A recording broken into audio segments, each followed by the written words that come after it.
Here, in the streets of New York, crack, crime, drugs, it's an old story.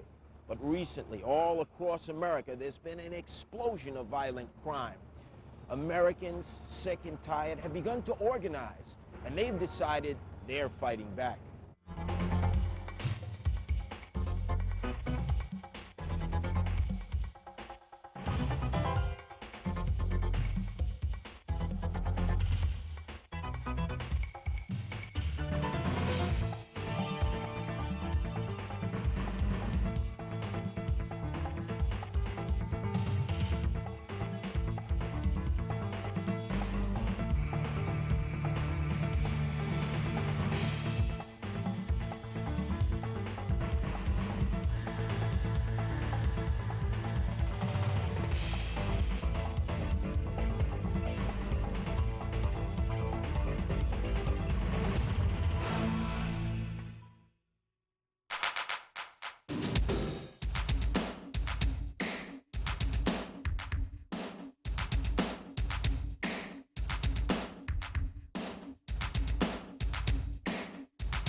This is it, our American dream, Palm Beach.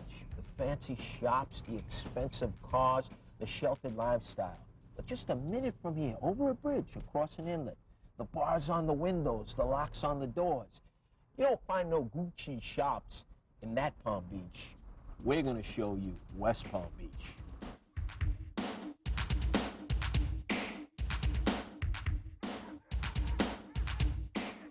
And I've told them to their face, I catch you in my yard, your behind is dead, and then I'm dragging you inside. Because I don't want to have to mess around and be afraid to come out my house or be like some of the other neighbors that we have on our street with 5 and 6 deadbolt locks on their door. Naomi Scott and her neighbors of West Palm Beach, well, they think they found their answer. Right now, it fits into the palm of their hand. We have at least 4 guns in the house. We got 2 shotguns, 38, 357. That stays in the house at all times. And usually when we walk out the door, one is in our hand as we walk out. They have more firepower than the police. I consider everybody out here armed. And if they don't have a weapon, they can take mine. For me to lay down and put my face down and don't look at him or they would shoot. I'd put my face down and the only thing I could think is my prayers have been said. And I laid and waited for it. Peggy Clough had gone on her usual rounds of collecting rent from her tenants. But on this occasion, she was savagely beaten and robbed. Her son vowed enough is enough. It was time to take the streets back from the criminals. You familiar with the meeting on 58th concerning the problems here in the neighborhood? I sat down and pointed out every gang member in the book by name. I know them personally. Mm-hmm. They picked the sucker up, and the sucker was on the street the next hour. Right. The anger of the citizens was raging as they faced off with the cops that they accused of looking in the other direction. It's a revolving door. It's a revolving system. That's the price you pay for democracy, and I'm sorry. A Sunday morning on the golf course. Little time to perfect my stroke. But although it may look like a golf course, it's not. And increasingly, more and more people are opting to come here to the shooting range, those residents of West Palm Beach, to practice their shot instead of perfecting their stroke.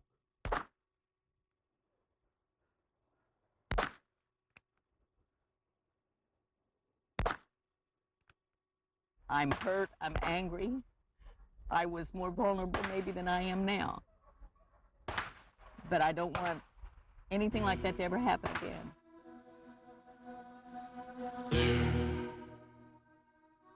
You can see the ritzy condos from over here. But don't forget, we're on the wrong side of the tracks. These brilliant city officials thought they'd solve their problems with a bulldozer and turn their crack havens into rubble. While just a few minutes away, another city found its own solution. I firmly believe that when you commit crimes, The Constitution doesn't say anything that your rights are preserved forever and ever. You give up certain rights. I think you do. In Lake Worth, Florida, city manager John Kelly put himself on the line and put his citizens out on the street. Some in red berets as guardian angels, others as members of local neighborhood block watchers. But all together, they've been working with his city police to take back their streets.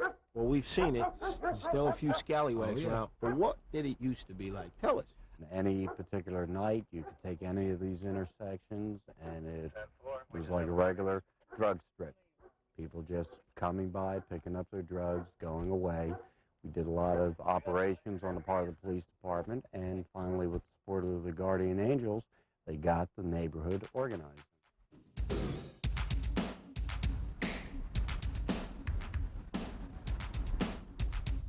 Once City Hall closes, you'd think that City Manager Kelly would be offered a political fundraising event.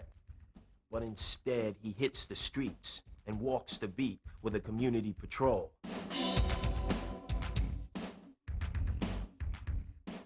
Right now, they're on a mission to make a buy and a bust and to put one crack dealer out of commission.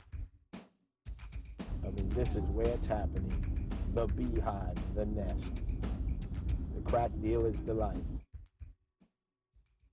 Joel, we might have a bite. We don't know yet. We're eyeballing the situation. You got no rock. What'd you wave us down for, then? What'd you fucking wave us down for? Dude, come on. I don't need bullshit, man. Yes or not? Okay, first you got it. Put up or shut up, man. We can fucking walk. You know, we'll find it. We can fucking drive around for an hour. You know, we'll fucking drive around for another hour if we got to. Now, look how much you got. Show it. I'm right. The deal starts to go down. Then suddenly, the radio goes dead. They're out of sight, they're out of contact for 20 long seconds, and then the cue. Yes, that's what we want. That's what we want. Okay, do it, Steve.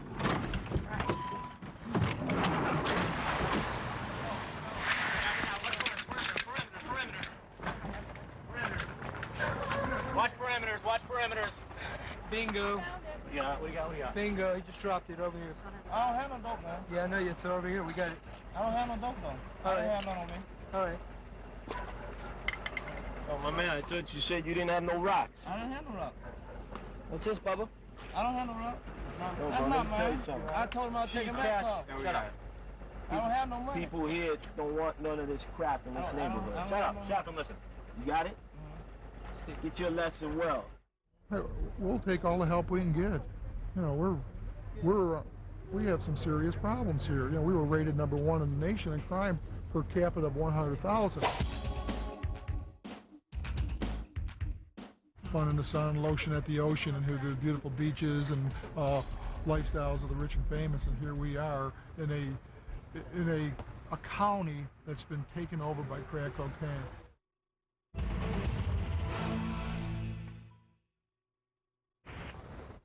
What is the condition of the neighborhood? Over.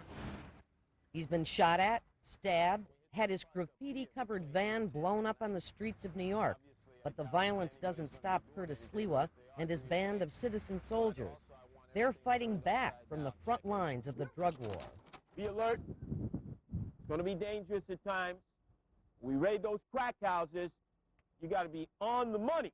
The wrong move, and we're going to somebody's funeral. Right. Let's do it. All right, let's get in the avalanche.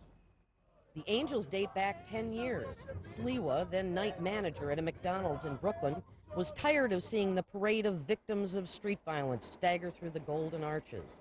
He organized his late-night grill crew, and they began to patrol the subway with red berets and T-shirts. Feed 5-4 from. Look out, drug dealers, here we come. Today, the Guardian Angels organization has expanded to 60 chapters in America and Europe, but their founder is still out on the meanest streets in New York. As times on the streets have gotten tougher, the Angels' tactics have toughened up as well. This is sort of the yellow brick road right into the Bronx. Once you pass the projects at 125th Street, You go right onto the 3rd Avenue Bridge, and you're right into the heart of the South Bronx. Not exactly a yellow brick road, is it? Well, it's a yellow brick road if you're looking for drugs and prostitutes and a lot of trouble, that's for sure. Once nightfall comes, you'll hear the crackle of gunfire. The young toughs then rule the corners. The police rarely attempt to take back any of the corners late at night, and the crackheads rule. You've heard that word a lot, crackhead. But you don't understand until you meet an addict high as a kite on the streets what it really means. Keep the crackhead in the heart right now. And I'm gonna tell you right now, Granddaddy said, keep the crackhead big, see, in the big. This is a picture postcard of urban decay, the South Bronx. Abandoned cars, blocks of burned-out buildings, and lots of kids with nowhere to go. SLIWA says this should be the front line of President Bush's war on drugs. But there are no federal troops here. Party, be like John Gotti. Good. Oh. Now, what we're going to go through is a small warm-up. I want stretching. An empty lot in the South Bronx becomes base camp for the attack force. It's a public display, but with reason. It puts the neighborhood on notice. Here in this rubble-strewn lot deep in the South Bronx, we're just 10 blocks away from a tenement in which we're going to launch a crack raid. We've prepared, we've talked about our tactics, but now the physical preparation, because we don't want to hurt anyone, but we're not carrying any weapons, no bulletproof vests, no battering rams. No weapons? No. But 18 pumped-up young guardian angels and the element of surprise proved just as effective. It's a tenement back there, right towards the corner. It's abandoned, constant prostitution, drugs, crack, all hours of the day and night. It's like out of Dante's Inferno. If you can imagine a Fellini movie in urban America, that's the picture of it. Hold it.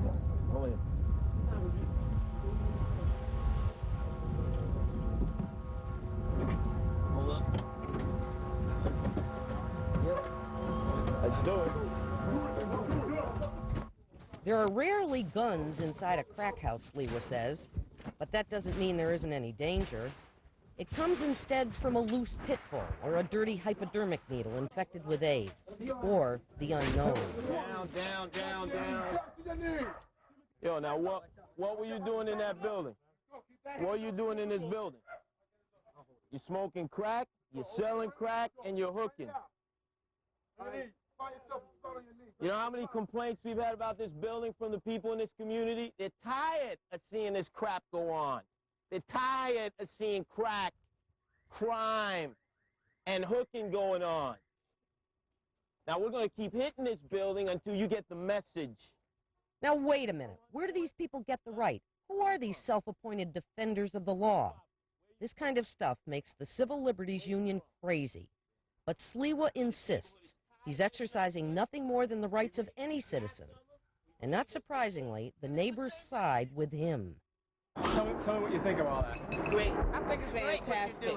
But the only thing is you're going to have to pitch up a tent across the street because 15 minutes later it'll be business as usual. Where you from? Where you from? That's where you belong.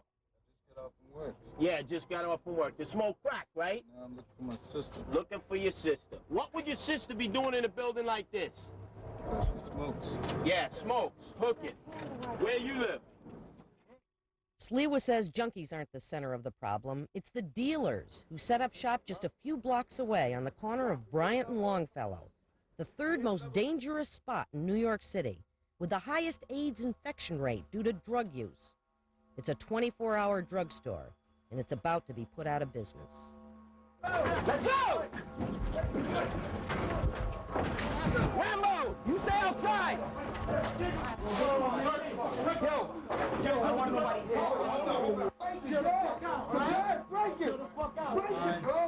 This is bags of dope. That's dope. All the money they make. You're seeing it as it happens, an unannounced raid. Outside, a crowd gathers. Normally, SLIWA and the Angels would have brought the drug salesman to the nearest police station. This time, the man they're dealing for arrives on the scene with a 9mm semi-automatic pistol. SLIWA says gun battles are for the movies. The Angels leave.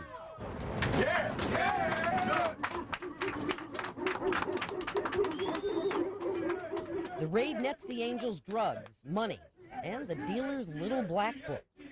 Nah, because in the city now they're using payphones to make their drug connects.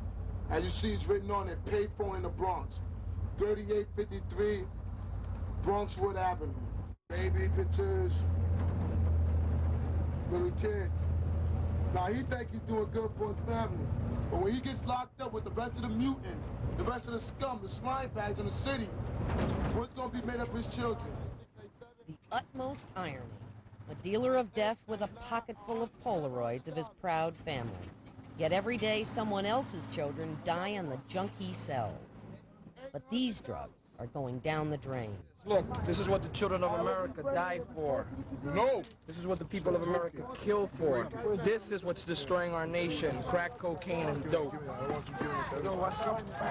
Right here is the main reason that the Guardian Angels do what we do. This is our future, all right?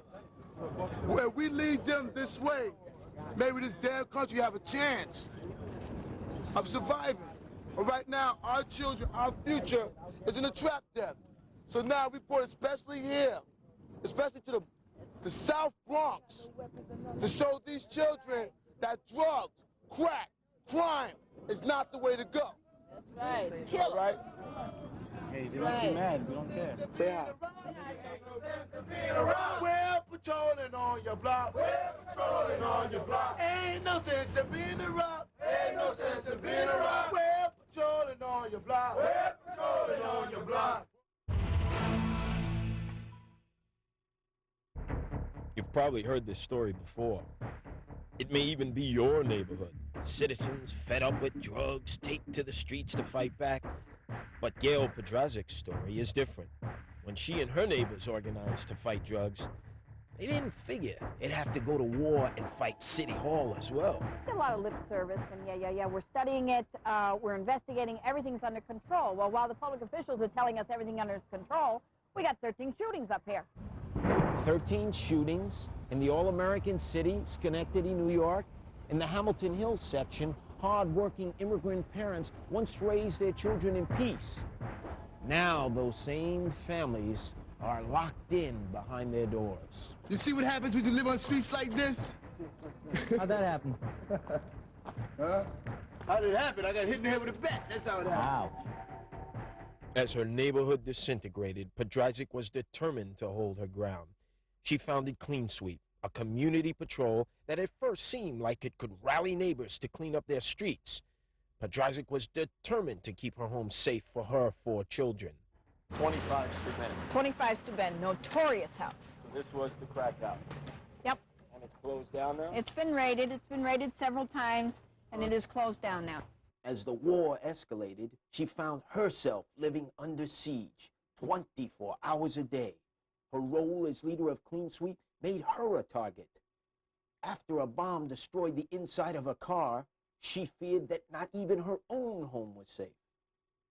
Well, I have actually had 2 people arrested for trespass because for a while it was at least one every night in my living room. You mean people right off the street? Just Right up the street. It could be 2 o'clock in the morning, if the kids left the door unlocked. But during the day, my kids are out here playing. They'll walk right past the kids on the porch, walk right up the door and into my living room. You'd expect City Hall to back the heroic efforts of citizens trying to do their part. So did Gail, but it didn't work out that way. When we spoke to the mayor, she acknowledged there's crime up in this neighborhood. She said, though, that there's potential. What do you think she meant by there being potential in this neighborhood? I would think that would mean you'd want to send police in to save that potential. Well, I think that the city officials and the county officials, in fact, believe that as long as it's contained in neighborhoods that they don't have to live in and they don't have to deal with, then that's fine with them. What they don't realize is that the major drug dealers live in Karen Johnson's neighborhood. Johnson is the city's mayor. Seen here on the hot seat at a clean sweep meeting last winter. It's like having a house full of cockroaches and saying, we got to leave this house full of cockroaches here because if we clear the house, they'll go someplace else. Well, but you know, kill the cockroaches when we... There's a thought. There's a thought. From the meeting halls to the mean streets, all the politicians, you know, they said all the right things about Clean Sweep. But Gail, she wasn't satisfied with just talk. She wanted action. And can you believe all of this from a grandmother of 3? You do not strike fear in the heart of most mortal men. You don't look like Rambolina. You don't look like Dirty Harriet. You're not wearing a bulletproof vest. You're not carrying the AK-47 semi-automatic. Hey, there are Uzi-toting, dope-sucking, psychopathic killing machines roaming around. I mean, how did you overcome that fear? We went to war with that idea. We could lose somebody, but we also made it very public that if we lose somebody or somebody gets hurt, they lose double. She was faced with a paralyzing and disturbing new fact, one that would personalize her crusade. My own child was involved with drug dealers. And I had drug dealers say, you know, how can you do this? Your own kid's involved. And I said, what better reason?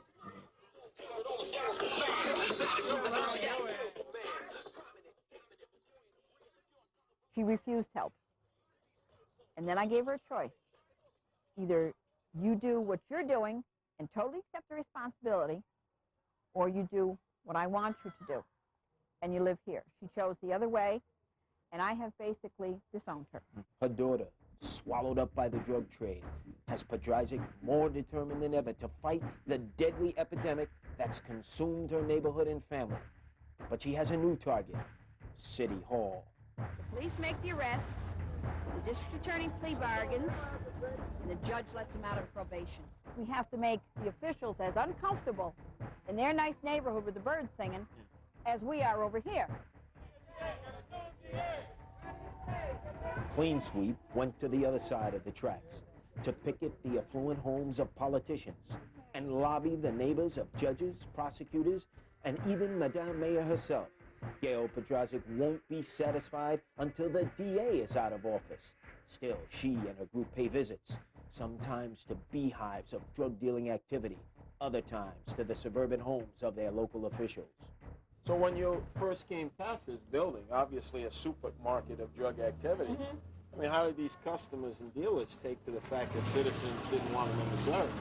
I'm sure they didn't just vacate the premises. No, they laugh. They tell us, you're not going to make any difference around here. We're still going to do our thing.